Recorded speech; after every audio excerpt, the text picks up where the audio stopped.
Chapter 10. A New Kind of Solution.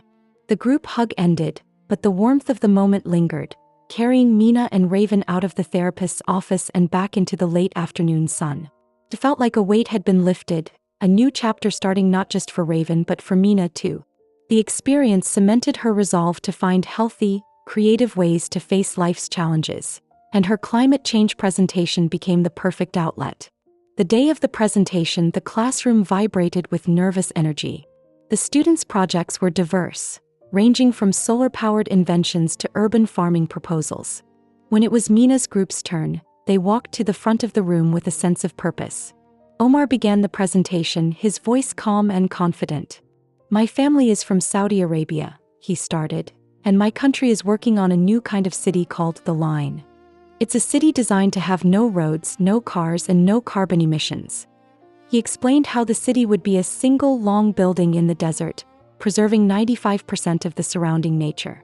The idea was to eliminate the environmental impact of urban sprawl by building vertically, with everything a person needs within a small walk. He talked about how it would run entirely on renewable energy, using solar, wind, and green hydrogen. Omar showed a slide with a sleek, futuristic design, and the class murmured with interest. "The goal is to create a blueprint for a city of the future, one that eliminates all the problems of environmental impact, but we decided to make it into a circle," he said. Svetlana followed, her brow furrowed in concentration. She spoke about the importance of being resourceful, a concept she was learning to embrace. "In my country, we have a saying that necessity is the mother of invention," she said, her voice clear despite her nervousness. "We must learn to use what we have, to not be so wasteful." She talked about how a single plastic bottle could be turned into a building block for a home, or a glass jar could be used for other purposes than just storing food for long periods of time. The class listened with their full attention, intrigued by the practical, low-tech solutions. Then Mina took center stage with Liam and Omar holding up their visual aids. "We talked a lot in our group about how people in vulnerable communities are often the hardest hit by climate change," Mina said. "And how, in those communities, people have already figured out brilliant ways to create things with what they have." She gestured to the table laden with their projects, a testament to their hard work. They had managed to make giant Lego-style blocks from recycled material. These could be used to create all kinds of sturdy household items, such as beds or desks. Liam held up a reusable tote bag he had fashioned from an old t-shirt, showing the class how a few simple cuts and knots could transform a discarded garment.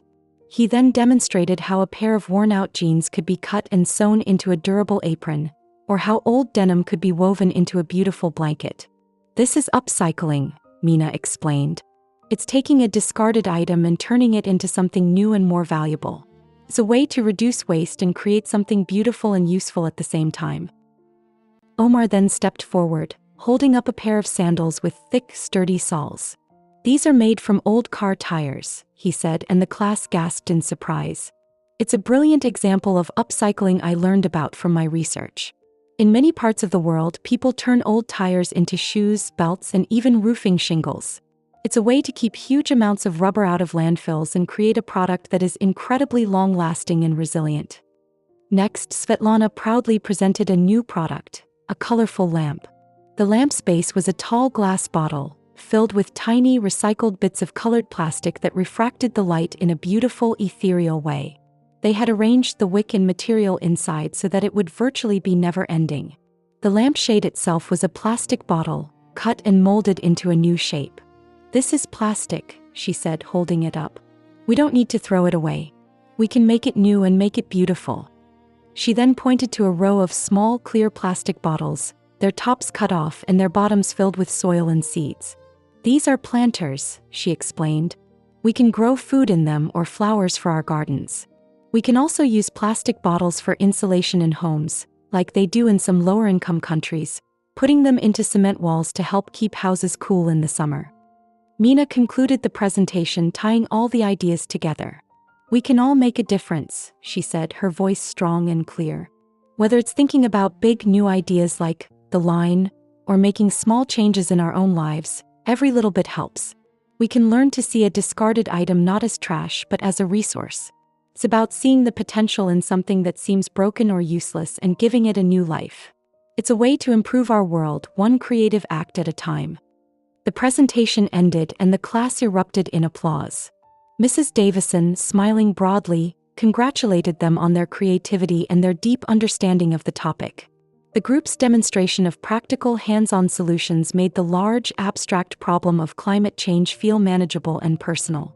It was a victory for them all, a testament to their teamwork, and a perfect parallel to Mina's own journey of taking broken, discarded pieces of the past and making them into something whole and new.